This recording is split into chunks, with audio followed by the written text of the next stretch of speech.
ರಾಜ್ಯ ಕಾಂಗ್ರೆಸ್ ಉಸ್ತುವಾರಿ ರಣದೀಪ್ ಸಿಂಗ್ ಸುರ್ಜೇವಾಲಾ ಶಾಸಕರುಗಳ ಜೊತೆ ಸಭೆ ನಡೆಸಿದ ಬಳಿಕ ಇದೀಗ ಸಿಎಂ ಸಿದ್ದರಾಮಯ್ಯನವರು ಇಂದಿನಿಂದ 4 ದಿನಗಳ ಕಾಲ ಶಾಸಕರುಗಳ ಜೊತೆ ಸಭೆ ನಡೆಸ್ತಾ ಇದ್ದಾರೆ. ಅದರಲ್ಲಿ ತುಮಕೂರು ಜಿಲ್ಲೆಯ ಶಾಸಕರುಗಳಿಗೂ ಸಹ ಇವತ್ತಿನ ಆಹ್ವಾನ ಇದೆ. ನಮ್ಮ ಜೊತೆಗೆ ಇದೀಗ ತುಮಕೂರು ಜಿಲ್ಲೆಯ ಶಾಸಕರಾಗಿರ್ತಕ್ಕಂಥ ಡಾಕ್ಟರ್ ರಂಗನಾಥ್ ಅವರಿದ್ದಾರೆ. ಅವ್ರನ್ನೂ ಸಹ ಮಾತಾಡಿಸ್ತೀನಿ. ಸರ್, ಇವತ್ತಿನ ಸಭೆಗೆ ತಮಗೆ ಆಹ್ವಾನ ಇದೆ, ತಾವು ಏನೆಲ್ಲ ಚರ್ಚೆ ಮಾಡಲಿಕ್ಕೆ ರೆಡಿಯಾಗಿದ್ದೀರಾ? ನಂದು ಮೊದಲನೇದಾಗಿ ಅನುದಾನ ಸಾಕಷ್ಟು ಕೊಟ್ಟಿದ್ದಾರೆ, ಇನ್ನೂ ಆಸೆ ನಮಗೆ. ಎರಡನೇದು ನನ್ನ ನೀರಾವರಿಯ ಕಾಮಗಾರಿಗಳು ವಿಚಾರಗಳಲ್ಲಿ ಅವ್ರ ಮುಂದೆ ಚರ್ಚೆ ಮಾಡಬೇಕಾಗಿದೆ.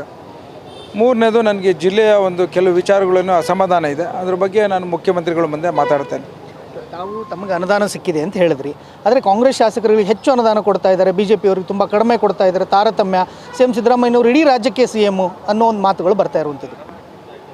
ಈಗ ನಾನು ಹಿಂದಿನ ಶಾಸಕತನದ 5 ವರ್ಷ, ಅದ್ರ 4 ವರ್ಷ BJPಲಿದ್ದೆ.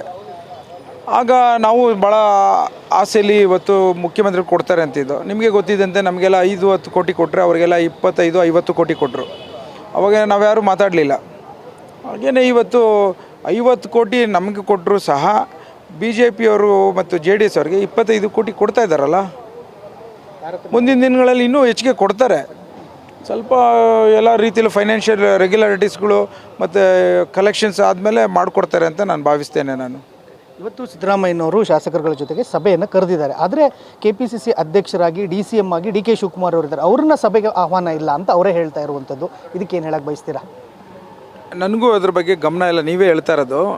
ಈಗ ನಮಗೆ ಒಂದು ಖುಷಿ ಏನು ಅಂತ ಅಂದರೆ, ಶಾಸಕರನ್ನು ಜಿಲ್ಲಾವಾರು ಉಸ್ತುವಾರಿ ಮಂತ್ರಿಗಳ ಮುಂದೆ ನಮಗೆ ಬೇಕಾದಂಥ ಅನುದಾನಗಳ ಬಗ್ಗೆ ಮತ್ತು ಸಮಸ್ಯೆಗಳ ಬಗ್ಗೆ ಏನಾದರೂ ಇದ್ದರೆ ನೀವು ತಿಳಿ ಹೇಳ್ಬೋದು ಅಂತ ಹೇಳಿ ನಮ್ಗೆ ಅವಕಾಶ ಕೊಟ್ಟಿದ್ದಾರೆ. ನಾವು ಅದನ್ನು ಹೋಗಿ ಮಾನ್ಯ ಮುಖ್ಯಮಂತ್ರಿಗಳ ಮುಂದೆ ನಾನು ನಿವೇದನೆ ಮಾಡ್ತೀವಿ. ಸೊ ಅದು ಒಂದು ಸಂತೋಷದ ವಿಚಾರ. ನನ್ನ ತಿಳುವಳಿಕೆ ಪ್ರಕಾರ ಉಪಮುಖ್ಯಮಂತ್ರಿ ಇರ್ತಾರೆ ಅಂತ ಅಂದ್ಕೊಂಡಿದ್ದು. ಈಗ ಅವ್ರು ಕರೆದಿಲ್ಲ ಅಂತ ನೀವು ಹೇಳ್ತಾ ಇದ್ದೀರಿ. ಸೊ ಅದನ್ನು ಸಭೆ ನಂತರ ನಾನು ಮಾತನಾಡ್ತೇನೆ ಏನಕ್ಕೋಸ್ಕರ ಕರೆದಿಲ್ಲ ಅಂತ. ಅವರು ಪಕ್ಷದ ಅಧ್ಯಕ್ಷರಾಗಿರುವಂಥವ್ರು ಮತ್ತು ನೀರಾವರಿ ಇಲಾಖೆಯವರ ಹತ್ರ ಇರುವಂಥದ್ದು, ಬೆಂಗಳೂರು ಉಸ್ತುವಾರಿ ಸಚಿವರಾಗಿರುವಂಥವ್ರು, ಅಲ್ಲೂ ಸಹ ಸಾಕಷ್ಟು ಚರ್ಚೆ ಆಗಬೇಕಾಗಿತ್ತು. ಅವರು ಇರಬೇಕಾಗಿತ್ತಾ ಅಂತ ಸಭೆಯಲ್ಲಿ? ಈಗ ಹೈಕಮಾಂಡ್ ಅವರು ಡೆಲ್ಲಿಯಿಂದ ಬಂದು ಅವರು ಒಂದು ಸಭೆ ಮಾಡಿದ್ರು. ಮುಖ್ಯಮಂತ್ರಿಗಳು ಇವಾಗ ಎಲ್ಲರೂ MLSಗಳನ್ನ ಕರೆದು ಸೆಷನ್ ಅಧಿವೇಶನ ನಡೀತಾ ಇದೆ, ನಿಮ್ಗೆ ಏನಾದ್ರು ಸಮಸ್ಯೆಗಳಿದೆ ಅಂತ ಕರೆದಿದ್ದಾರೆ. ಮುಂದಿನ ದಿನಗಳಲ್ಲಿ ಅಧ್ಯಕ್ಷರಾಗಿ ಪಾರ್ಟಿಯ ಬಗ್ಗೆ, ಸಂಘಟನೆ ಬಗ್ಗೆ ಯಾವ ರೀತಿ ಮುಂದುವರಿಬೇಕು ಅನ್ನೋದನ್ನು ಸಭೆ ಮಾಡ್ತಾರೆ ಅಂತ ನಾನು ಭಾವಿಸ್ತೇನೆ. ಮಾಡಲಿಲ್ಲ ಅಂದರೆ ನಾವೆಲ್ಲ ಶಾಸಕರು, ಜಿಲ್ಲಾ ಶಾಸಕರು ನಮಗೆಲ್ಲ ಅವ್ರಿಗೆ ಸಮಯಾವಕಾಶ ಕೊಡಿ ಅಂತ ನಾವೆಲ್ಲ ಕೇಳಬೇಕು ಅಂತ ಅಂದ್ಕೊಂಡಿದ್ದೀವಿ. ಸರ್, ಒಂದು ಕಡೆ ನಿಮ್ಮದು ಪೂರ್ಣ ಪ್ರಮಾಣದ ಸರ್ಕಾರ ಇದ್ದರೂ ಸಹ ಅಧಿಕಾರ ಹಂಚಿಕೆ ವಿಚಾರ ಸಾಕಷ್ಟು ಚರ್ಚೆ ಆಗ್ತಾ ಇದೆ.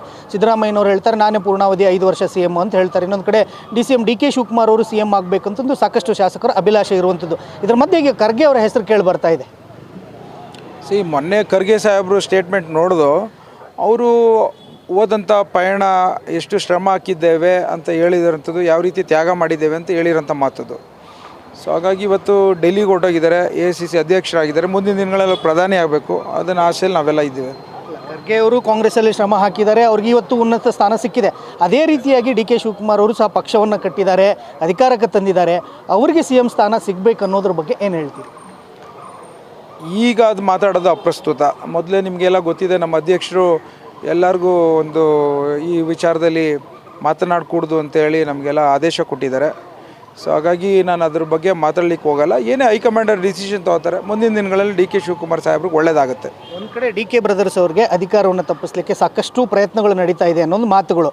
ಒಂದು ಕಡೆ DK ಶಿವಕುಮಾರ್ ಅವರು CM ಸ್ಥಾನ ಸಿಗ್ತಿಲ್ಲ, ಇನ್ನೊಂದು ಕಡೆ KMF ಅಧ್ಯಕ್ಷ ಸ್ಥಾನಕ್ಕೆ DK ಸುರೇಶ್ ಅವರು ಪ್ರಯತ್ನ ಮಾಡ್ತಾ ಇದ್ದಾರೆ. ಅಲ್ಲೂ ಸಹ ಅವ್ರಿಗೆ ತಪ್ಪಿಸುವಂಥ ಪ್ರಯತ್ನಗಳನ್ನು ಮಾಡ್ತಾ ಇದ್ದಾರೆ ಅನ್ನೋದು ಮಾತುಗಳು ಸರ್. ಯಾಕಂತಂದರೆ ಭೀಮಾ ನಾಯಕರು ನನಗೂ ಬೇಕಂತಾರೆ, ನಂಜೇಗೌಡರ ಆಕಾಂಕ್ಷಿಯಾಗಿದ್ದಾರೆ. ಸರಿ, DK ಸುರೇಶ್ ಅವ್ರ ಬಗ್ಗೆ ನಿಮ್ಗೆ ಗೊತ್ತಿಲ್ಲ. ನಿಮಗೆ ಅವ್ರು ಯಾವತ್ತೂ ಅಧಿಕಾರದಿಂದ ಹೋದಾರಲ್ಲ.